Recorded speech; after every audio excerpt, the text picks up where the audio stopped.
Hi, I'm Candice Malcolm, and this is the Candice Malcolm Show, folks. We have a great episode for you today. We're going to talk a little bit more about Prime Minister Carney and how he has completely fumbled the trade deal with President Trump. But first, I want to talk a little bit about the culture. The culture is starting to shift. You can see a massive cultural shift happening in the United States. The woke ideology has certainly peaked, and we are seeing a return to normalcy. But what about Canada? Is Canada also having that shift? Sometimes it feels like we still have the boot on our neck of the woke ideology in every institution aspect of our lives. And so to be discussing this a little bit more in detail, please be joined by my favorite political commentator and TikToker, Mario Zalejo. Mario is a businessman. He founded Bad Axe Throwing, and he's also a very prominent on TikTok and on Instagram and many other social media apps. So Mario, welcome to the Candice Malcolm Show. Thank you so much for joining us. Thanks for having me, Candice. Okay, so I want to talk a little bit about the culture wars that are happening. It seems like in the United States, they are winning the culture war and the woke ideology is on the decline. But I don't know if that's happening in Canada. So, I mean, there's so many examples that we can pick from, right? The Colbert Report, The Late Show with Stephen Colbert, one of the most obnoxiously left-wing woke people in public life. Remember that cringe dance scene of him promoting the vaccine? They call it the vax scene. Well, his show was canceled, and CBS, rather than firing him and saying that he's just not funny and he's not very good, that the show was losing reportedly up to $50 million a year, they actually canceled the entire show, including, the legacy brand that was built by Johnny Carson and then David Letterman. And then likewise, Sydney Sweeney put out these very sort of normal, provocative ads on American Eagle. This is like how people have sold things, for a century. And suddenly, when the woke era came, it was like you couldn't celebrate beauty anymore. You had to pretend that all different body sizes and shapes could be beautiful. Well, it seems like with Sydney Sweeney, that the old culture is back. The culture of the 90s, probably the culture that you and I grew up with. But I don't know if we're seeing signs of that in Canada. So what do you think? Honestly, I really do think that people are more outspoken about it, but I still feel as though Canada is almost like California. And I've always compared, and I do a lot of business in California as well, and a lot of their laws are very woke, and it's a problematic state to do business in. And in general, to me, woke central for the world is California, and I feel like Canada's not too far from it. And I think part of it has to do is we are just such a nice society that obeys. And if the media and the TV and our, government is telling us we have to accept something, I think a good part of the population just says, okay, so we just accept it. Where in the US, I think you're right. I think it's this revolutionary of, it is a bit of a cultural revolution that's happening there, where the ideology is completely shifting back to what I'll say what it used to be in the 90s. Like everything that they're doing right now, everything that they're talking about, the things that you see on TV, it's exactly as you describe it. It reminds me of my teen years. Right. And I mean, another example that I wanted to point to was Jaguar, because Jaguar is kind of like the company of like your friend's rich dad, like the kind of car that you might drive in retirement when you retire or sell your business or something like that, right? And that's in my head, that's what I think of Jaguar. And yet earlier this year, we saw them launch this ridiculous woke campaign that just it didn't look like a car commercial, right? It looked like some kind of weird presentation of modern art. You can see on the screen there, very androgynous looking models wearing bizarre clothing, no cars in sight, just very strange, these like kind of strange slogans: delete ordinary, copy nothing, break moles, like just sort of like weird and creepy. And this ad flopped so badly. Like I'm not surprised at all, but that was kind of like the last vestige of like, I think wokeness might have peaked in the US maybe around like 2020 or 2021. And that was like Jaguar hadn't quite got the message. They tried to, carry on in that way, and it didn't go well. They killed the ad campaign. The CEO stepped down after the woke rebrand, and it certainly sparked a firestorm. It sort of reminded me of the Bud Light controversy again. And I think this is like a victory for normal people, because we never bought into that, right? We never wanted that. I think most Canadians never accepted that woke rebranding or that woke ideology. And yet the kind of cultural leaders and people, the gatekeepers in our institutions, believed in it. And some of them really still wholeheartedly believe in it. So even though we're seeing that in the United States, sometimes it feels like, especially around Pride season, like it was really still coming at us fast and furious. We saw that very unfortunate image of our prime minister hugging some kind of an S&M nude protester or pride marcher. I don't think that Mark Carney really wanted to be in that situation, but there he found himself. And interestingly, though, behind the scenes, a lot of the pride campaigns didn't get the same funding that they have in recent years. So in Toronto, 5 major brands dumped the Toronto Pride. This is reporting by Juno News back in June. A number of major corporations, including Google, Home Depot, Clorox, Nissan, and Adidas, have all confirmed they will not be sponsoring this year's Pride Toronto Festival. These companies typically provide significant financial contributions up to $150,000, respectively. Also, Pride Vancouver went through this as well, as they had lost roughly $400,000 in sponsorships with brands like Lululemon and Walmart backing out. So maybe quietly behind the scenes, this stuff is fading away. What do you think, Mario? Well, I think a big push has, I think, started in the U.S. and it started with, the John Deere's and it was the handful of companies. I remember doing videos on them that they completely moved away from getting involved in anything related to Pride or DEI. And again, it's, I think, a shift back to how things used to be. And we started seeing that take shape in Canada slowly, but I think part of it was also potentially triggered by kind of head office. And I think CEOs are maybe starting to realize that, this stuff isn't working. What, Jaguar did was just a monumental, massive mistake. And I think part of the issue that we do have, and maybe, issue or not, but I think part of the problem of what we're facing today is a lot of people in the creative world, and I'm not going to say all, but there's a lot of folks in the creative world and also in the editing world. And I see you almost as a unicorn, Candice, but I feel like there's a lot of people in the publishing world, in the creative world, that fall on the far left. And that's the reality of it. Like I came from the advertising world. I came from that ad industry, from the marketing industry. I know what their beliefs are. And so when you have, CMOs, you have creative directors, and they're shoving this down, basically people's throats, and they're shoving it down their clients' throats, like, hey, this is going to be the big new thing that we have to do. This is the art direction we want to go with. This is going to be so innovative new. They sell all this crap. Like, you should sit in some of these boardrooms. I've sat in some of these meetings with literally Fortune 500 companies, just rolling my eyes. And because I'm more of a numbers guy. The reality with creative in general is you may have an idea of what works, but you should be testing various ad directions. And so the idea is, let's try blue, let's try orange, let's try green. Which one works the best? Cool. What the green one does. Let's kill off the other two. And then you move on, you iterate. That's how I always operated. But in the ad world, oh no.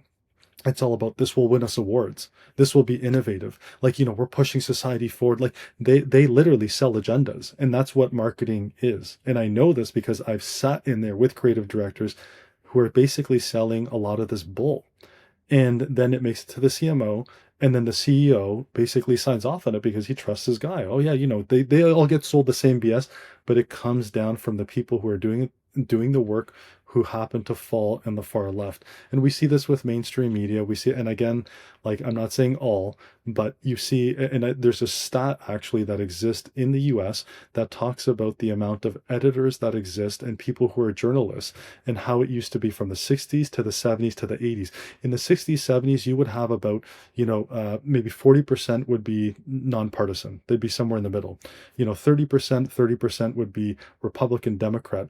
As you move forward to today, it's about like 80 or 85 or 90% Democrat, and it's like 5 or 10% are Republican. So there's this dominance that is happening right now on the left, not only from the media side, but also from the creative side. And that funnels its way down to society, even though, we don't want this stuff shoved down our throats. We don't buy into it. And I think, the sales ultimately speak for themselves. It happened to Bud Light. It happened to Jaguar. They had a disastrous amount of sales in Europe. So I think they sold like something like 100 cars in a quarter. It was something so unbelievable, but that they're hurting and they're paying for it now. Well, it's interesting that you mentioned that journalism, the profession, has totally shifted. I think that traditionally, like in the 60s and the 70s, being a journalist was more of a blue collar profession. It would be, people who wanted to hold powerful people to account. They didn't necessarily have an education or a background in journalism. They just got hired by the newspapers to sort of be news hounds and go out there and chase stories and, physically get out in the world. And certainly that has shifted over the years to now the point where, many of the people in the newsrooms across Canada, they have their masters in journalism from one of two institutions, right? Either Ryerson or Carleton. So you're either in downtown Toronto or in Ottawa. And they're producing very much like monolithical views and opinions. And you mentioned that about reporters. It's also the same thing with academics, right? In universities, it is so rare to find a conservative university professor, right? I went to the University of Alberta in the 2000s, and I did have a handful of more conservative leaning professors that were really helpful in me kind of finding my way.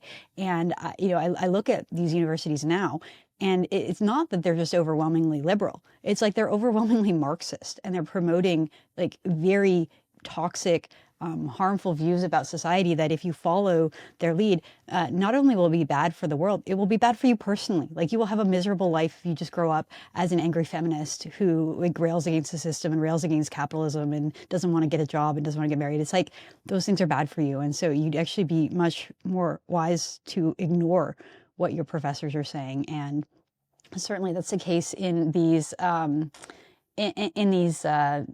corporate headquarters. And I thought about this. I have a friend who works at a bank, one of the big banks in Canada. And he was telling me that for a while, everyone had to have their pronouns in their profile. So like it would have to say Candice, Malcolm, she, her, even though anyone who spends 2 seconds watching me could tell that I'm a she, her, but I would have to put it in my profile.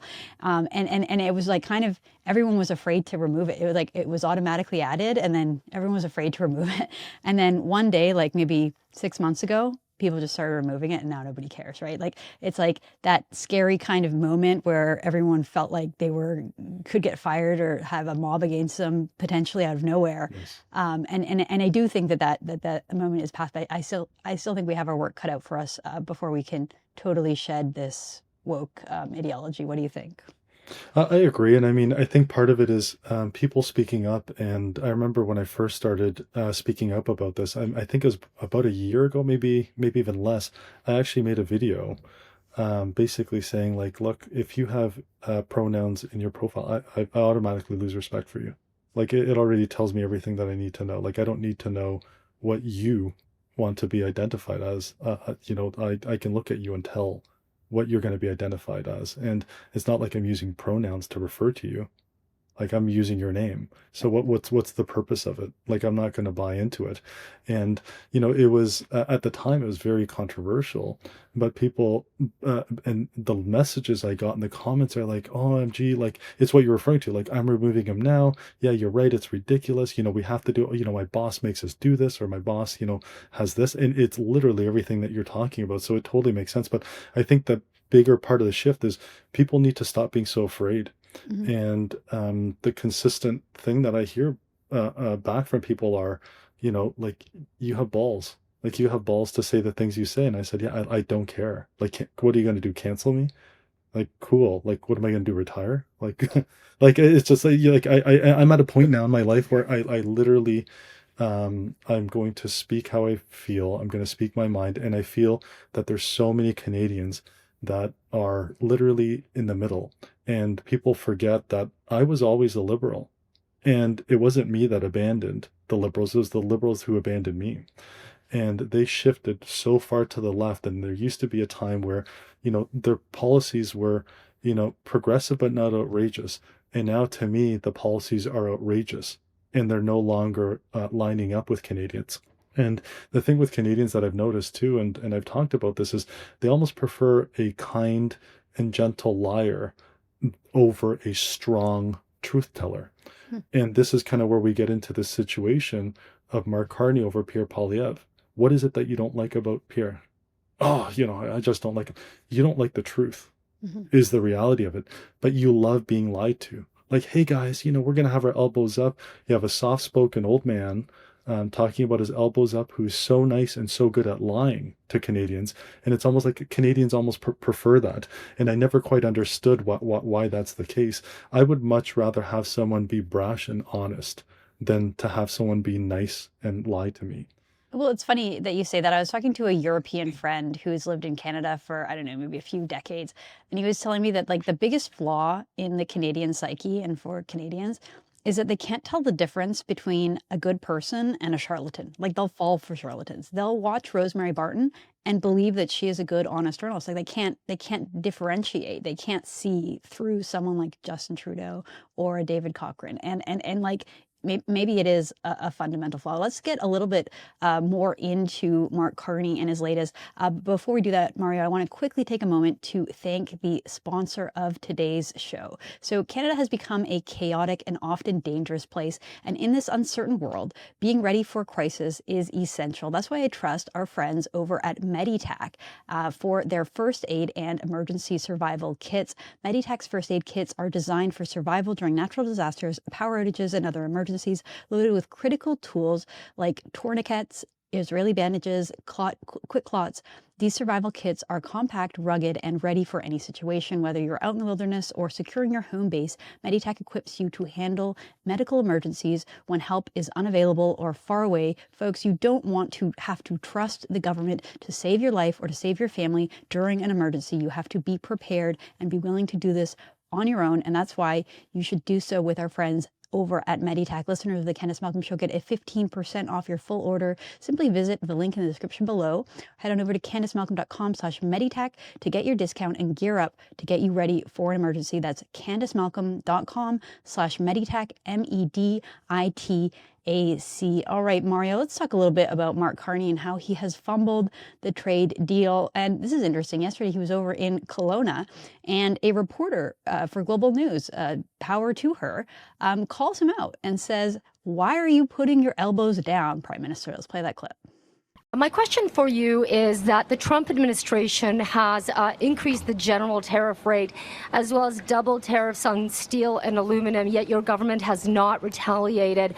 How do you justify to Canadians who have voted you in to be elbows up against Trump that your government has not fired back, that you have not retaliated? We've always said that we will apply tariffs where they had the maximum impact in the United States and a minimum impact in Canada.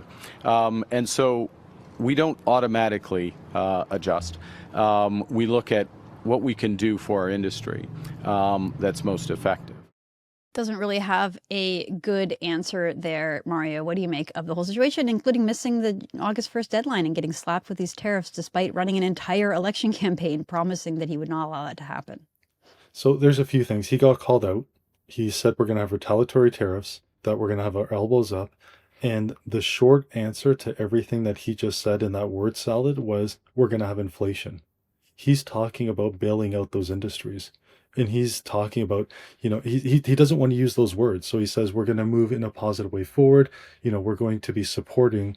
Support means your taxpayer dollars. Like, you and I are paying for this to prop up an industry that's been hit hard by tariffs because he's been borderline negligent in not being able to get a deal done by the deadline date. And not only that, he tried calling Donald Trump and Trump ignored him. Right. He I think it was LeBlanc that was down there as well. Their whole delegation that was in Washington got ignored. He went on TV trying to do this, and this is what the Liberals do: is they implement these PR campaigns when they're failing, and they try to distract people from the main issue, which is the tariffs. And they'll say, "Hey, we're going to save you money on this bridge." Like, okay, like 99% of Canadians have never heard of this bridge, and probably more than 99.5% of Canadians will never use the bridge. So what are we doing here? And so people need to realize that the way the Liberal Party works is when things go really bad, they turn into a PR marketing engine.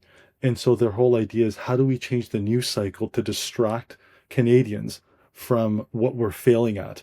We're failing at the tariffs, so we're going to talk about these other items, and we're going to talk about, and that there's a reason why he went to the Pride parade. He needed a different news cycle to take the attention off of his failures in Washington. Our number one, I take this back, the number one concern for the majority of people who voted in the last election was Trump. They made their decision based on Donald Trump, and Pierre Poilievre's the man with the plan. He's going to have the elbows up. He failed. He failed. He's going to fail. And what he's talking about right now, I recently made a video about this. I think it was yesterday. I talked about, like, mark my words, in a year and a half, our economy is going to be a disaster. Our currency is going to go down. We're going to have more deficits under Carney than we ever had under Trudeau. He's going to have an uncontrollable amount of spending because he's going to be propping up these industries. And we're going to have the biggest tax of all that doesn't go away. And the worst kind of tax that exists is inflation.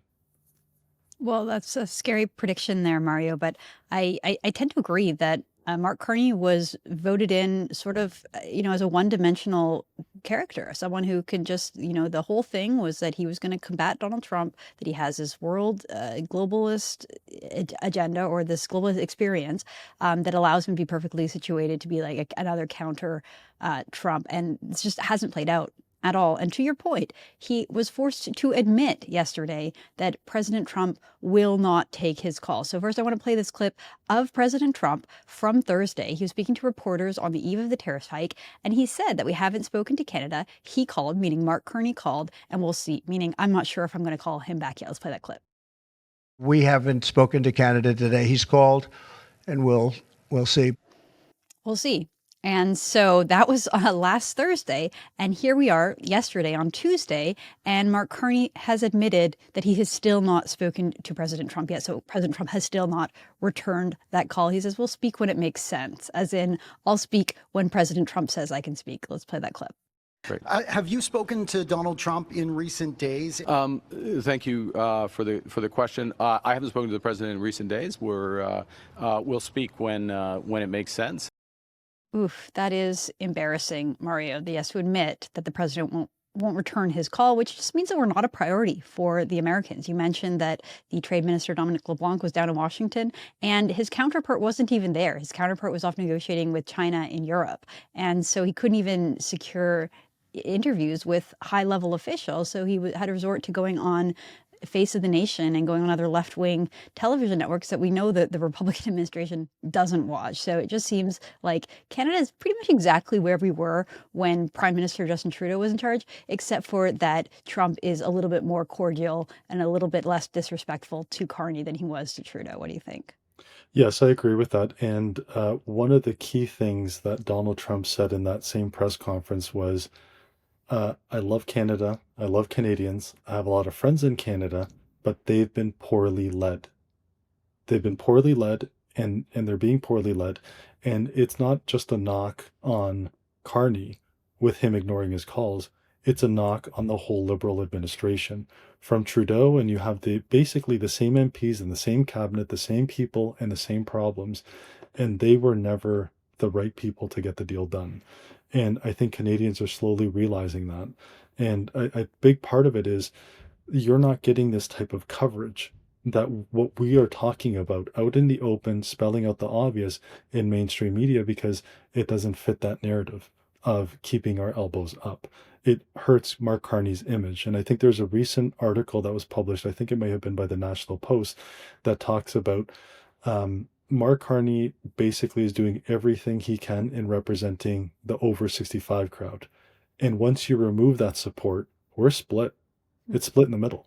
And this kind of ties back to the whole concept of, wokeness that we talked about and things kind of changing. I have a 20-year-old, and I hear from him, from his friends. I see kids at the gym around that same age. They tell me the same thing. They all follow me.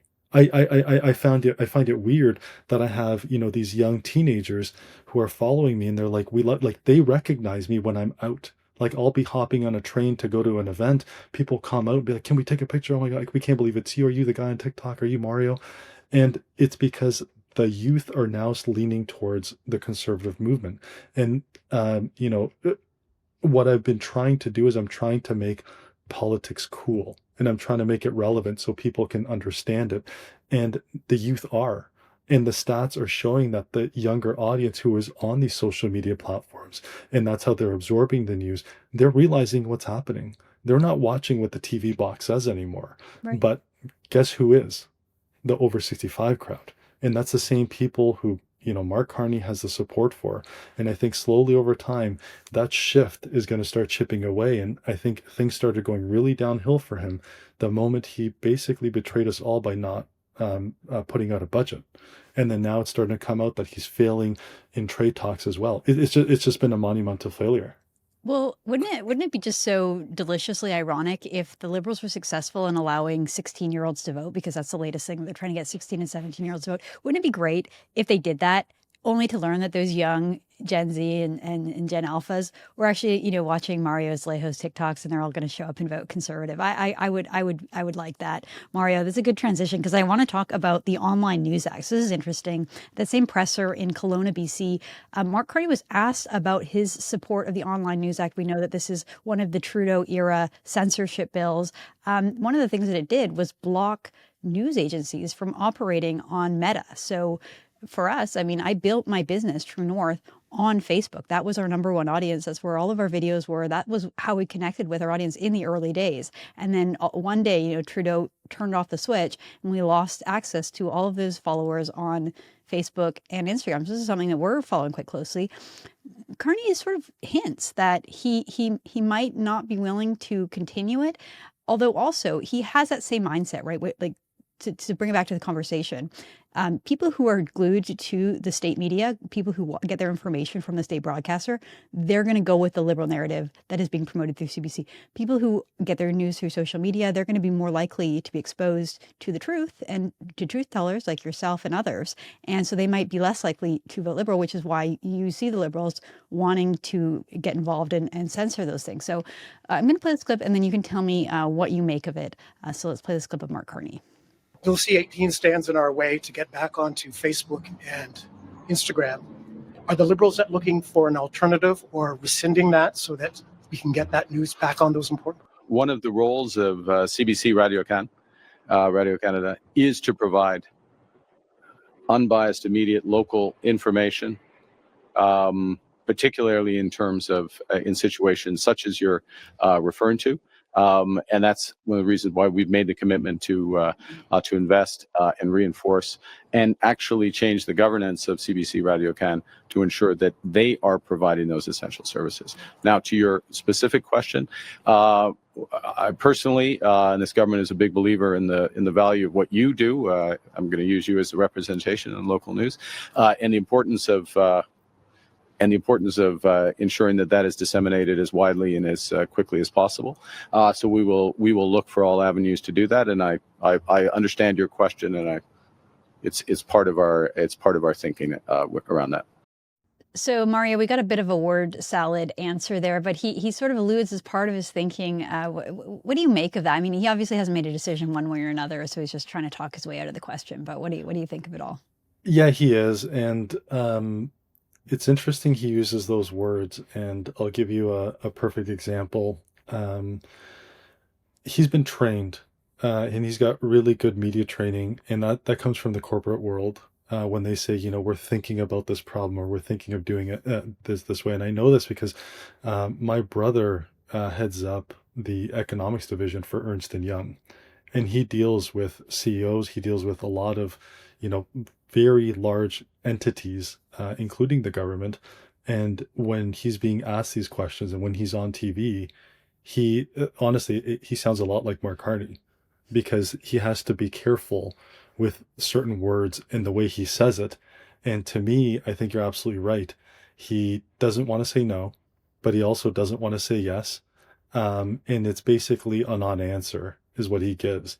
And he knows that the reporter brought up an interesting point. Mark Carney, the one thing I will say is I think Mark Carney understands the holes that exist. And he understands that a perfect example is crime. Our crime is ridiculous. Like the catch and release laws, he knows that's an issue. And I think he's finally got to the point where we're going to address it in the fall.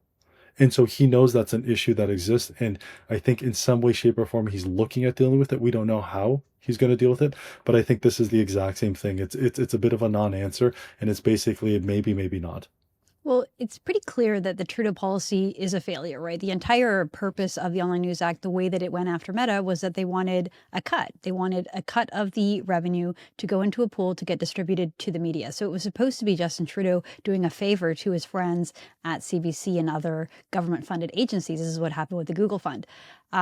But it backfired because Mark Zuckerberg said, no, we're not doing that. We're not giving you money. We'll just block your news services. That's fine. And so it kind of backfired on Trudeau, but he couldn't back down because it would be humiliating. So he had to just keep it going. But now it's the reverse, where the CBC is saying, hey, we can't actually get our message out to people. We can't meet them where they are, which sometimes is on Instagram and Facebook. And so now the government might have to kind of like quietly cave. But I think you're so right. When Mark Carney speaks, it's like he doesn't say anything. It's just corporate speak. And it's so inauthentic. It's surprising that Canadians are fooled by it. It's honestly a lot of risk management is what it comes down to, because and he knows this specifically how to do that, because he's had so many years of practice being, especially when you're the head of the Bank of Canada and you're the head of the Bank of England. Every single little word actually matters. And I remember like we studied this back in university over 20 years ago, that you have to listen to every single word. So everything is articulated for risk management. And that's all what it comes down to. And, the interesting part to your point about, basically the whole purpose of the bill is to reduce the amount of taxpayer dollars that are going to the CBC.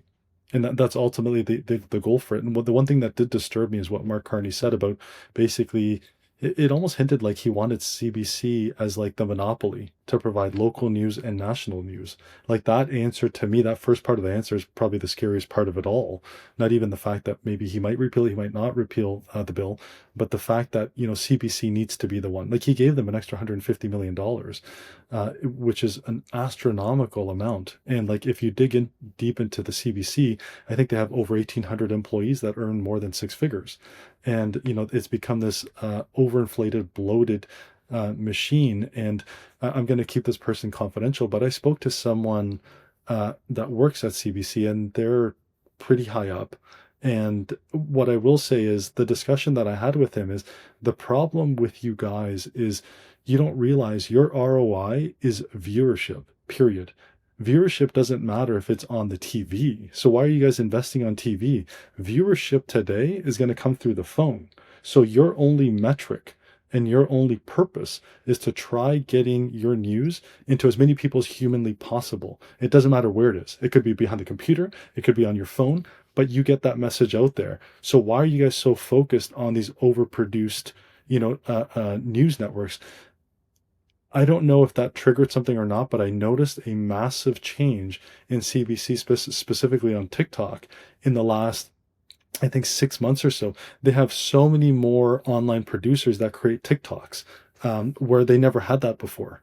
It was only like basically just repurposing content, re-editing it, but now you have actual producers doing it.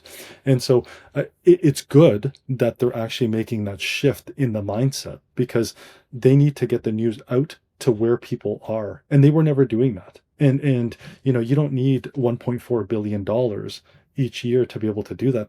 I do it for free on my free time, and my reach, I would say, is probably equal to what theirs is now, only because I've ramped down. Well, I'm going to have to urge you to stop giving tips to the CBC and how they can reach more people, because I think that the fewer people they reach, the better. I'm perfectly happy to watch their viewership die and them try to focus more and more money on that. All right, Mario, thanks so much for your time. Appreciate having you on. Everyone go check out Mario Zalejo on social media. Thanks so much for joining us. Thank you. All right, folks, that's all the time we have for today. Thank you so much for tuning in. I'm Candice Malcolm. This is Candice Malcolm Show. Thank you, and God bless.